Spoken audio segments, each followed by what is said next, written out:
In today's video, I'm going to teach you how to install and use the Claude Code CLI, set up MCP memory, and automate workflows. By the end, you'll be running Claude directly from your terminal with project-wide memory and handy automations for coding, reviewing, and testing. Start by opening your command line. On Linux or Mac OS, open Terminal. On Windows, open PowerShell. Running it as an administrator is recommended because it makes global installs smoother. Next, install the Claude Code CLI.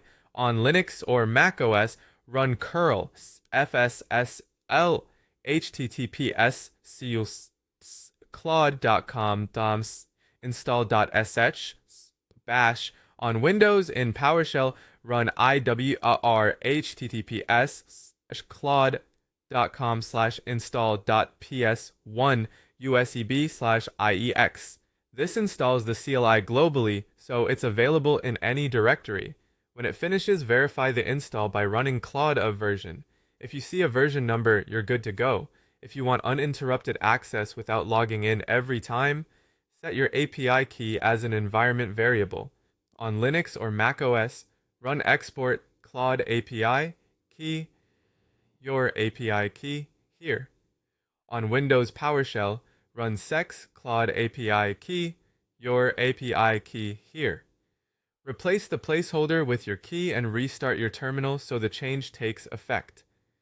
This step is optional, but it saves time. Now launch the CLI by typing Claude and pressing enter. You can enter prompts directly here. For example, you might say, generate a responsive React login page with Tailwind CSS and an animated submit button. Claude will respond right in the terminal, making it easy to iterate quickly. For larger projects, enable multi-file memory with MCP. Initialize memory by running Claude MCP init context 7, then load your project directory with Claude MCP load my project. The context value of 7 tells Claude to remember all project files across sessions, which is especially useful for multi-file or large code bases.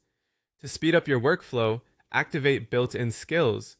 Run Claude skill activate